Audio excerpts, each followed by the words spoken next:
Hi, and welcome to my channel. This is the story about the unusual way that we've chosen to buy our next home. But first, if you're here from any of my social media, then thank you very much for coming to see another little part of my world.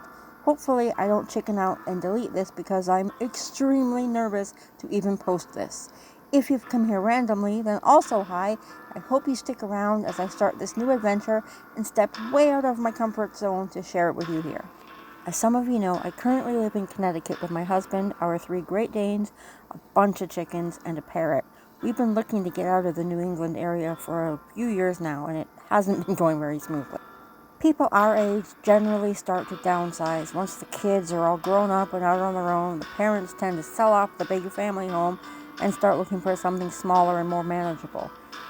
We're not doing that. We actually needed something much larger because we run multiple businesses out of the home and we want to grow them even bigger. So we started looking and looking and looking. We had decided that we needed at least 5,000 square feet. We also wanted this to be our permanent home, so we had a whole list of wants. Let me tell you how hard it is to find something that large with all the specs we wanted. One of the main things was it couldn't be a, quote, McMansion. That's just not our style, and it would never feel like home. That immediately cut out a lot of the places that were big enough. I specifically wanted something out of the norm. He puts up with all of my weirdness, and although a cookie-cutter home would have been perfectly fine for him, he also knew how miserable that would make me. So we looked at more houses, in more states. We kept widening our search, traveling to see houses, settling for one, and then dealing with the attempts to make a purchase. I never knew how many real estate agents would just flat out not return calls or just seem not interested in setting up a showing. It was so frustrating, and I became increasingly more depressed, and I just wanted to give up. I gave up hope and just accepted the fact that we were never going to get out of here. This was it. Then one day I realized that we were just doing it all wrong. Not that it wasn't the correct way to buy a house. That's how we bought this one, and that's how most people buy houses. That was the whole problem. We don't usually do things the way most people do, and that seems to work for us. Why didn't I think of it sooner? I don't know. Dumb. When we originally moved here to Connecticut, we had only had a couple of dates. We really didn't know each other at all. But he had to move here for his job, and that should have been the end for us, right? Obviously it wasn't. He asked me to come here with him. That was probably a huge red flag that I ignored, but I said, fine, let's do this. I wasn't in a great position in my life, and to be honest, I was minutes away from being homeless again. So what did I have to lose, right? That was over 2 decades ago, and we're still here. When we started our first business, it was just a fun little project for me to do while he was at work so I could maybe earn a little bit of money to help with the bills.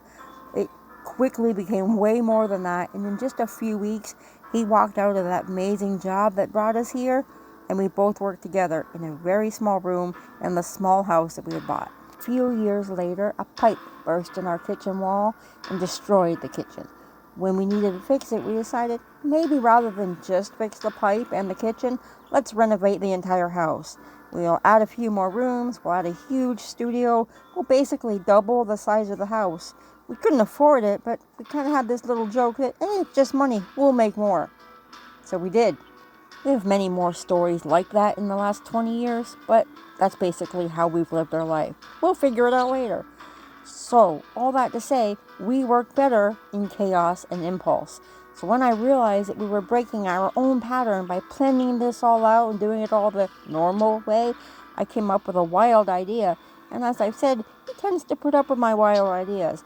I'm very much the weird one, and he's the normal one, so somehow it all works out. So we had a few states that we definitely didn't want to move to.